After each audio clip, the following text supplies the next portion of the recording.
This is part 2 of Maybe This Time. Jennifer Cruz, Chapter 1. Do you think I would notice that you're still trying to keep your thumb on me? She shook her head and the lock of hair fell out of her chin again. Well, the hell with that too. He sat very still and then he said, "Why do you have your hair yanked back like that?" Sounding as annoyed as she was. Because it's professional. Not if it keeps falling down like that. Thank you, Andrew said. Now butt out. 10,000 is too much money. You're still trying to pay me off. Andrew Mehta. I'm asking for a favor. A big one. And I don't think the money is out of line. We didn't leave our marriage enemies. So, I don't see why you're hostile now. I'm not hostile, Andy said, and then added fairly, "Well, okay, I am hostile. You didn't do anything to save our marriage 10 years ago, but every month you send a check, so I'll think of you again. It's passive-aggressive or something. You know, the strongest memory I have of you, sitting right there, behind that desk. You'd think I'd remember you naked with all the mattress time we clocked in that year together. But no, it's you, staring at me from behind all that walnut, as if you weren't sure who I was. You have no idea how many times I wanted to take an axe to that damn desk just to see if you'd notice me."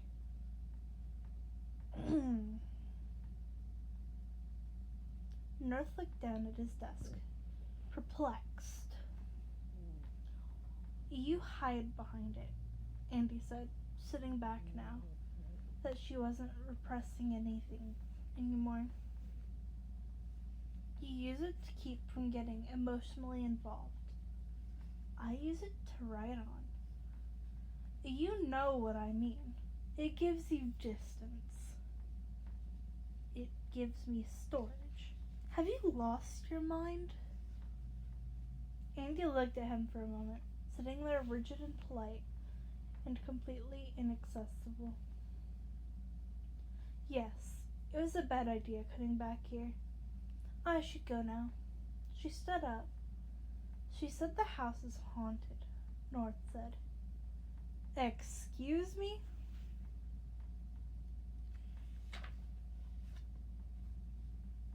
The last nanny? "She said there were ghosts in the house. I asked the local police to look into things to see if somebody was playing tricks, but they found nothing. I think it's the kids, but if I send another nanny down there, like the previous ones, she's going to quit too. I need somebody different, somebody who's tough, somebody who can handle the unexpected. Somebody like you. And you're the only person like you that I know." Suddenly, he was the old North again, warm and real with the light in his eyes, and he looked at her. "They're little kids, Andy. I can't get them out of there, and I can't leave them there. And with Mother in France, I can't leave the practice long enough to find out what's going on. And even if I could, I don't know anything about kids. I need you." Ouch.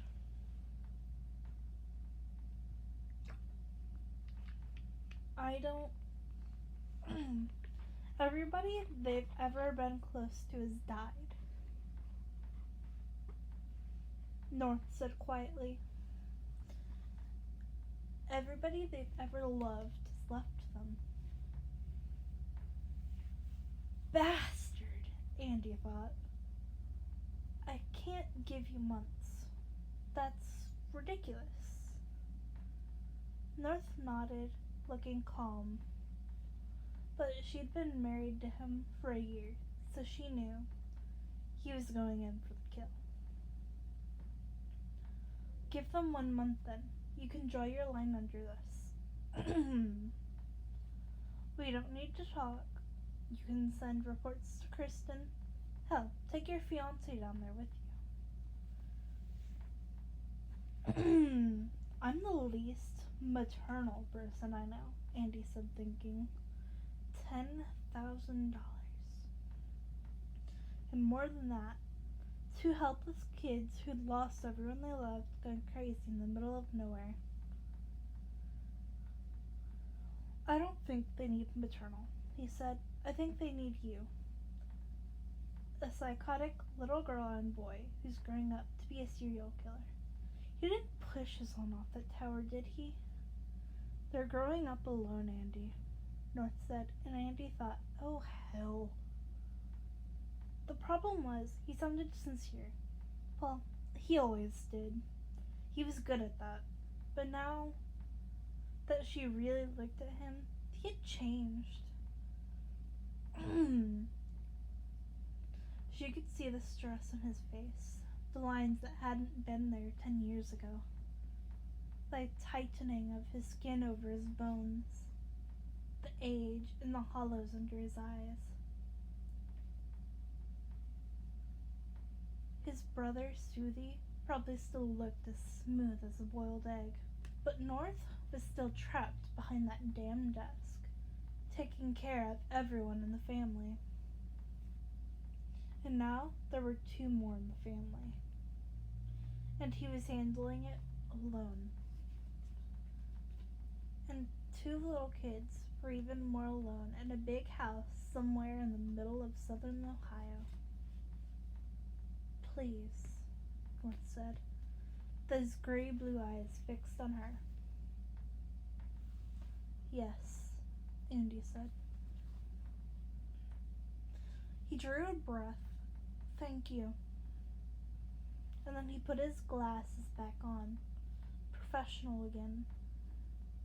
There's a household account you can draw on for any expenses and a credit card. The housekeeper will clean and cook for you. If you come by tomorrow, Kristen will give you a copy of this folder and everything you need in it. And your first check, of course. Andy sat there for a moment, a little stunned that she'd said yes.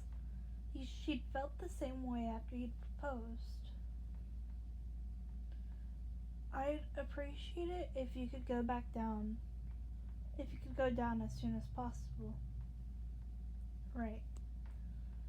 She shoved her hair back and picked up her purse and stood up again. I'll drive down there tomorrow and see what I can do. You have a good winter terrorizing the opposing council. She headed for the door, refusing to look back. This was good. She'd given back the checks and cut the connections so she could spare a month to save 2 orphans. Will was in New York for the next 2 weeks anyways, and he'd come back home to a fiancé with no debt in them. Andy, North said, and she turned back to the doorway. Thank you, he said, standing now behind his desk, tall and lean and beautiful, and looking at her the way he'd used to.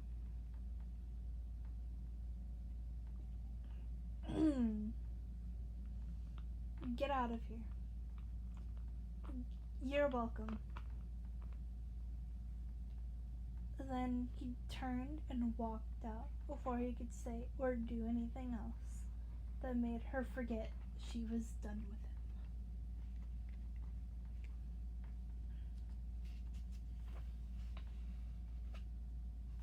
with him.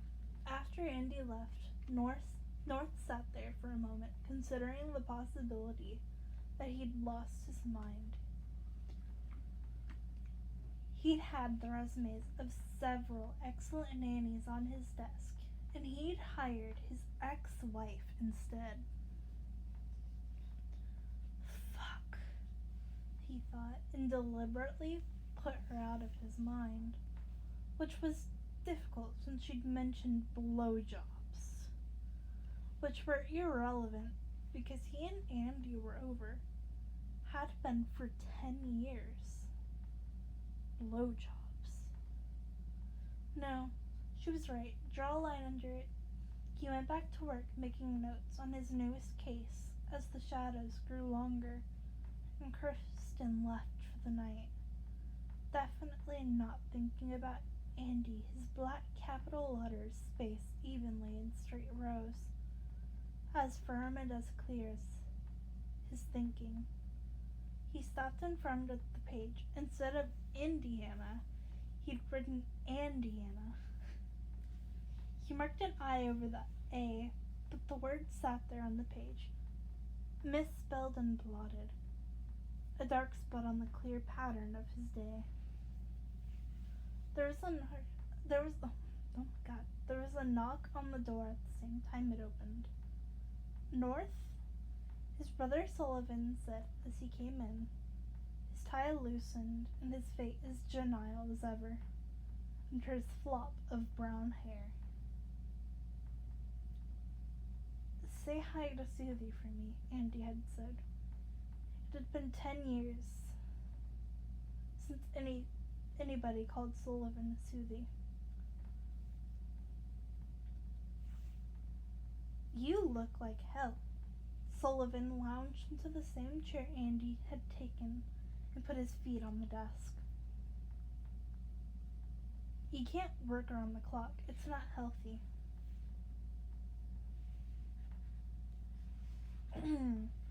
Your whole life isn't the damn law firm, North, Andy had said a month before she'd left him. You have a life, and you have me, although not for much longer if you don't knock off this. I live for my work. Crap. I like my work, he said to his brother now. How's Mother? Now that's health. That woman was built for distance. North pictured their elegant, platinum-haired mother running a marathon in her pearls, kicking any upstarts out of the way with the pointed end of her heels as she crossed the finish line. She'd been thrilled when Andy left. It's you I'm worried about, Sullivan was saying. You're working too hard, too much on your plate, trying to run the whole practice with Mother gone. My plate is fine. However, I am in the middle of... No, it's time I helped out. Sullivan smiled at him. I've been thinking about what I could do, but I figured you'd fall on your number 2 pencil before you'd let me help with the practice. North looked down on the black pen marker that made Andiana such a blot. A number 2 pencil would be a good idea if he was going to start making mistakes. So I was thinking of something a little more in my area and out of yours. Sullivan said, people. You're not a people person. North, I am.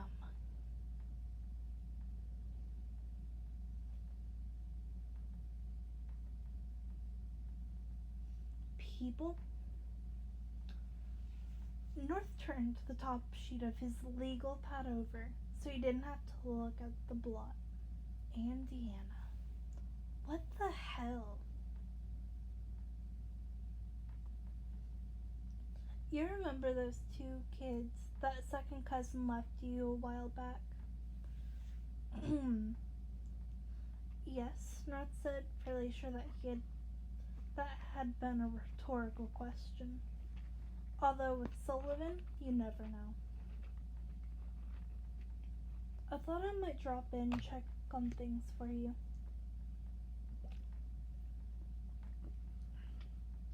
See how they're doing. North looked up at that. You want to drop in to the wilds of southern Ohio to visit 2 children you've never met. Yes. Why? Sullivan grinned at him.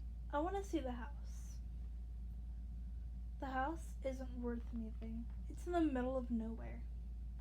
It's haunted. Sullivan, there are no such things as ghosts, North said.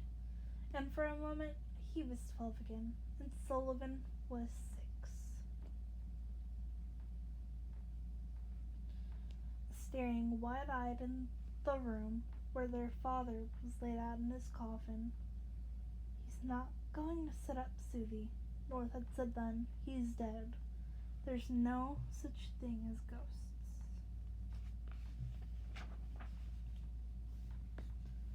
I know that, Sullivan said now. But I want to see a house that everybody thinks is haunted. Everybody? Being a nanny who got bored and wanted out.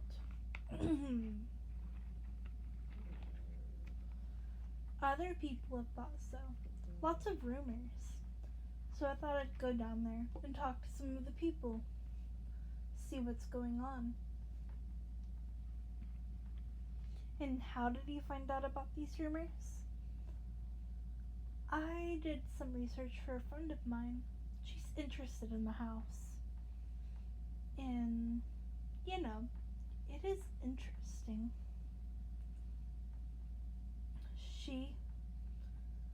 North said, Sullivan's motives becoming much clearer now.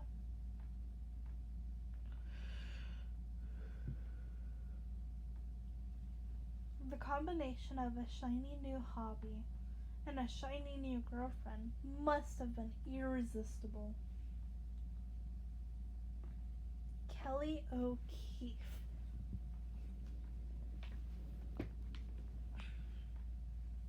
The ghost thing is fascinating. I've talked to Kelly O'Keefe.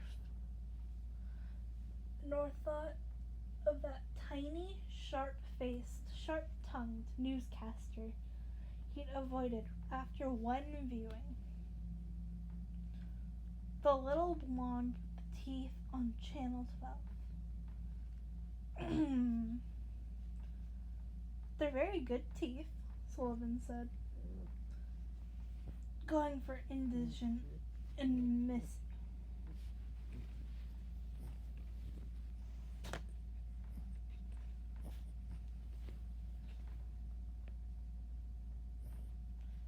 They looked like they were very expensive, North said, and remembered Andy.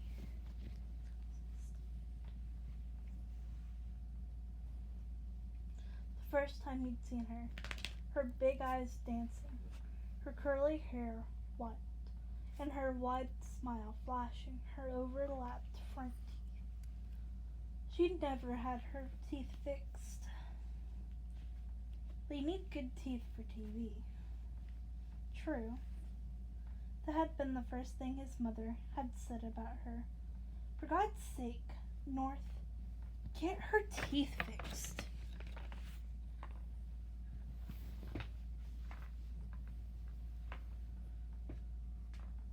The close-ups are murder. And he'd said, I like her teeth. I like everything about her. And now you do too, Mother. Sullivan was looking at him oddly. Are you okay? I'm fine, North said. Okay, well then, I'd like to take Kelly down there and look into the ghosts. I can check on the kids for you while I'm there. I'd prefer you didn't, North said bluntly. I don't see Kelly O'Keefe being a good experience for them. No, she's not interested in reporting on kids anymore. She's on to ghosts now. She found out that the house was originally a haunted house in England, and she's very excited about it. Did you know that they brought the house over here in pieces and rebuilt it? Kelly could be grateful if I took her down there. Plus, I'd get to investigate a haunted house. I've talked to 2 highly regarded ghost experts. There's something behind this stuff.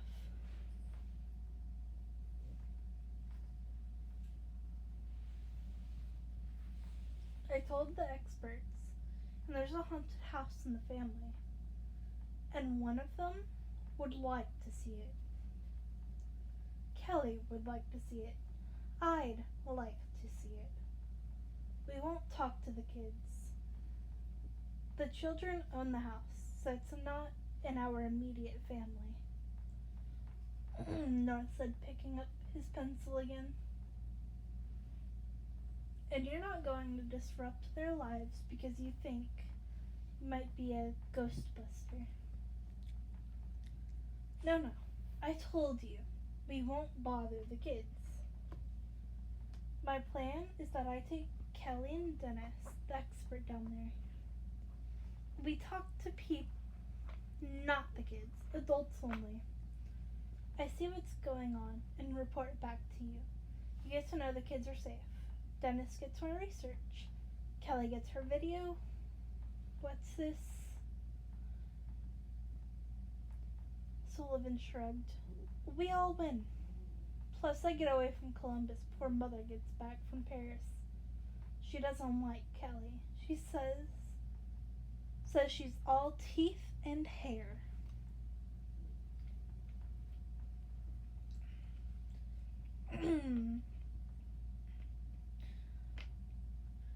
North looked at his little brother with an exasperation he hadn't felt in years.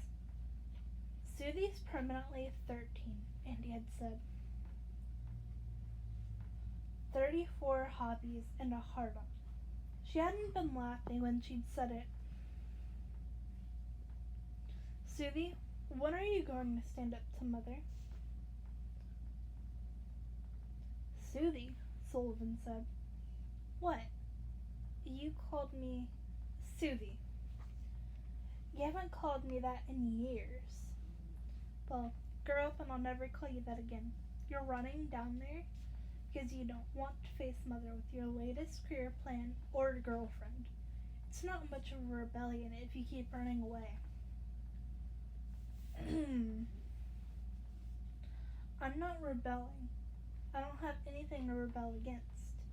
I have a great life, and to keep my life great, I'd like to avoid unpleasantness while learning about something that interests me and makes my girlfriend happy. Plus, the last nanny quit last week, so the kids are alone. The children are not alone. You hired another nanny? Sullivan shook his head. She won't last. Better I should go. This one will last. North hesitated. And then said, I sent Andromedia.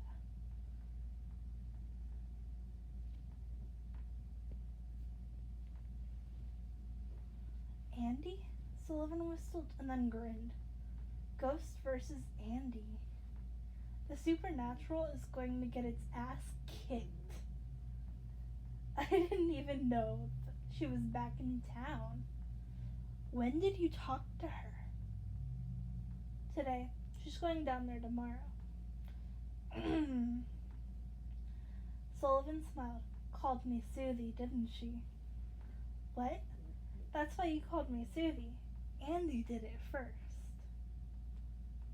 Yes, North said, realizing it was true. Half an hour with Andy in 10 years. And 10 years were yesterday. She sent her regards. She changed much. Her hair's different.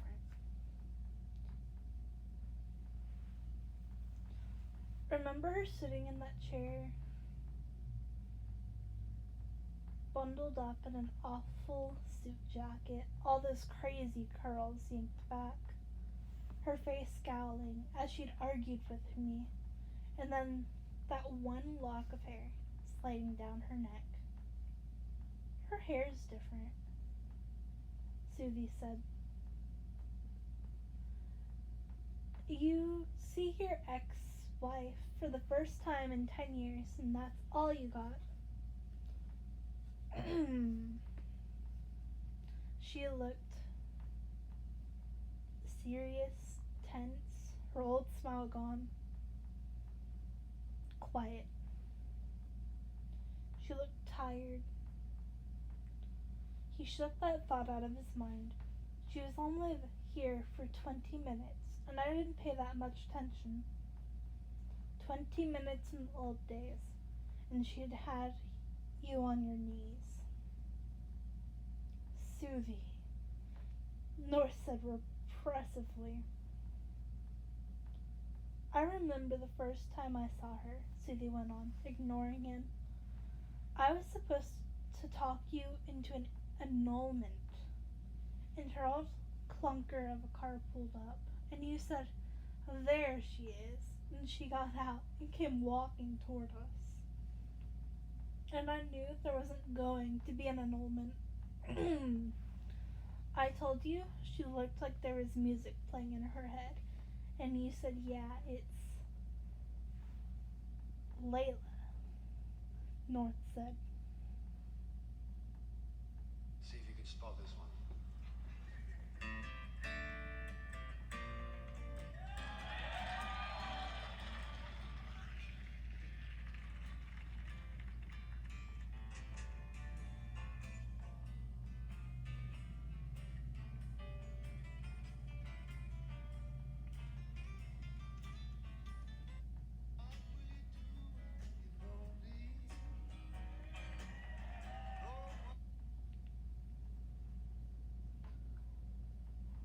Seeing her again, moving across the lawn that bright summer day, the bounce in her step translating to the bounce in her hips, everything about her electric and alive and smiling at him. So does she still move to Layla? Yes, North said, remembering her walking across the carpet to see him. Except now it's the acoustic version. Susie grinned. I can't wait to see her again. So we'll go down this weekend? North thought of Andy opening the door and finding Susie and his toothy, microphone-wielding girlfriend on the step with some charlatan ghost expert. No. Maybe she could use your help, Susie said. The two of you used to... She's getting married again. Now, if we're finished here... North looked back at his notes as a hint. When Susie didn't say anything, he looked up. I'm sorry, Susie said, and his face kind. I really am. The twinge North felt when she told him stabbed at him again, and he put a lid on it again. Why? We've been divorced for 10 years. It's not as if I thought she was coming back. Yeah, but it's still a shock. At least it is to me. Maybe I thought she was coming back. Well, she's not, North said, more sharply than he'd intended. So who's the guy? What do we know about him? Susie looked serious now, which was always a bad sign. Will Spencer, the writer. The true crime guy? Susie said, raising his eyebrows. I think he writes mystery fiction too. Probably not much difference. What did the McKennas find out about him? North gathered his patience. I did not put a private detective on my ex-wife's fiancé. Right, she was just here. You hadn't had time. Want me to call Gabe for you? No. Susie shook his head. You know, she used to be family. As far as I'm concerned, she still is. We need to look out for her. This guy could have anything in his past. He's a writer, for Christ's sakes. No, North said. And if I should go down and check on her in that house, Susie went on, as if North hadn't spoken. I can't believe you sent her down there without backup. God knows what's down there. 2 kids and a housekeeper. You're not going, Susie said.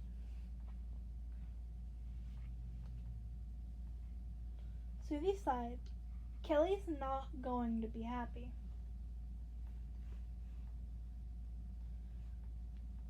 Such is life. Susie hesitated and the silence stretched out. All right then, he said, standing up. You going to see Andy again? No. You have a good evening. North flipped the page back to where it had been a signal for Susie to leave and saw the Indiana in the middle of the page again. Damn. What's wrong? Susie said. I made a mistake. North flipped the pad shut, annoyed with himself. Sending Andy down there? What? He said, looking up. You think you made a mistake sending Andy down there? No, North said. And then thought about Andy down in the wilds of South Ohio. She might like it. She'd been wandering around ever since they'd divorced, moving someplace new every year, teaching in some really God-forsaken places. Maybe that had been a mistake, keeping her in the city, trying to keep her at all. He shook his head. No, it wasn't a mistake. She'll handle things. Yeah, she will, Susie said, his voice awed. And when North looked up, he saw Susie regarding him sympathetically. Maybe you should go down there. Get out of the office, check to make sure that she's all right. Spend the night in the place so you know what it's like. She's fine. Susie waited a moment and then said quietly, You could have gone after her, you know. North looked at him blankly. Why would I go after her?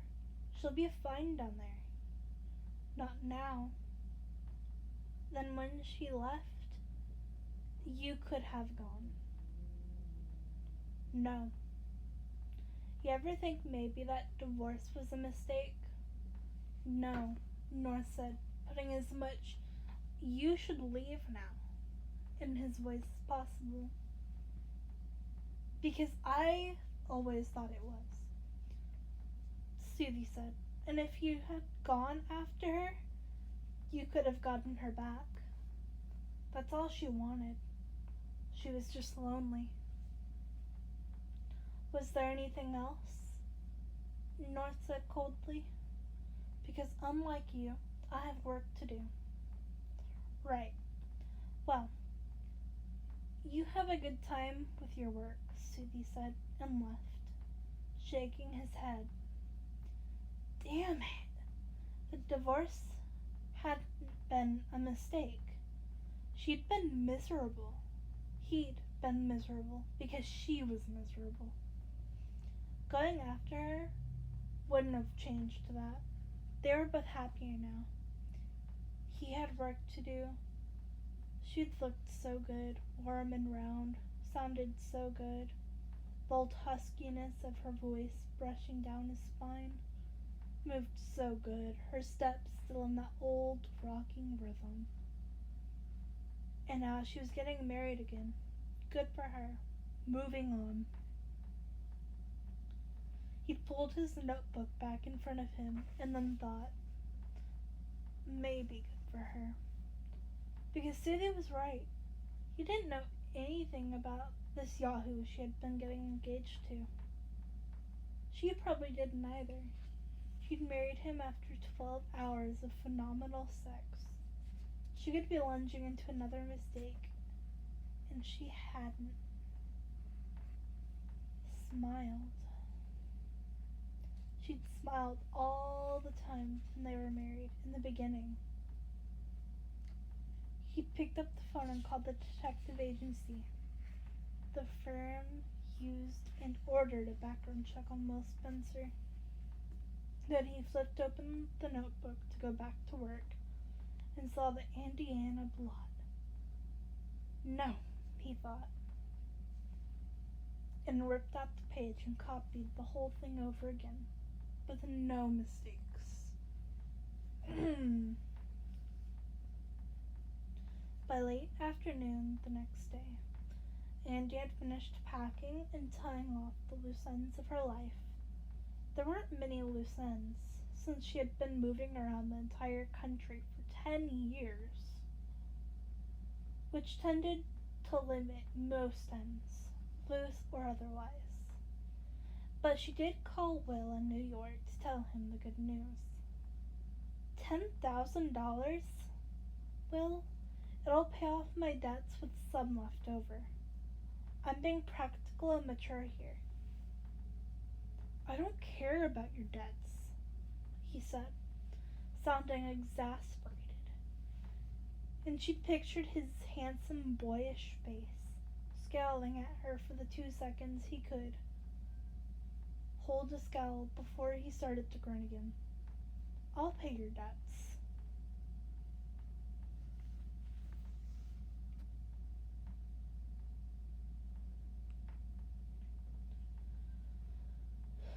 What I'd really like to hear is that you're going to marry me.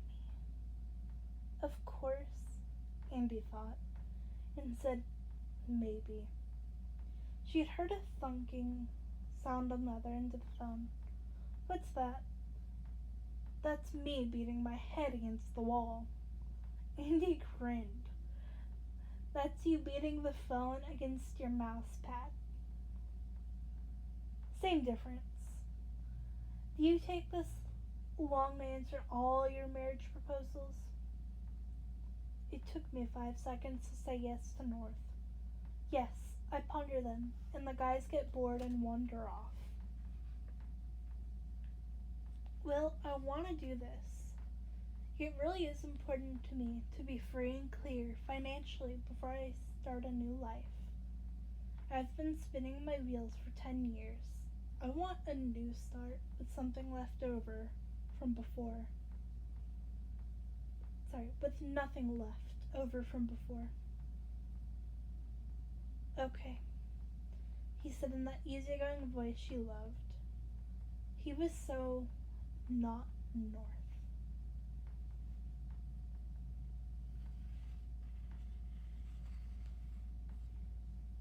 I'm gonna pause it there, and we'll do one more part, chapter 1.